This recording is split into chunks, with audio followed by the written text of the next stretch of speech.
Check this out, guys. We have a Jeep that came in the shop.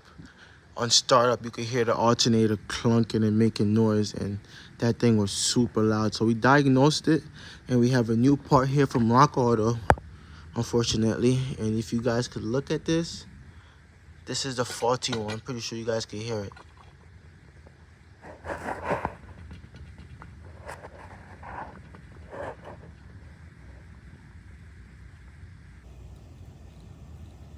All right, look at the new one. No play in it. Excessive play. So this is it, and the battery light was on, so that helps us tell this is the alternator is faulty. So we're gonna get the new one in and start it up and see what happens, guys.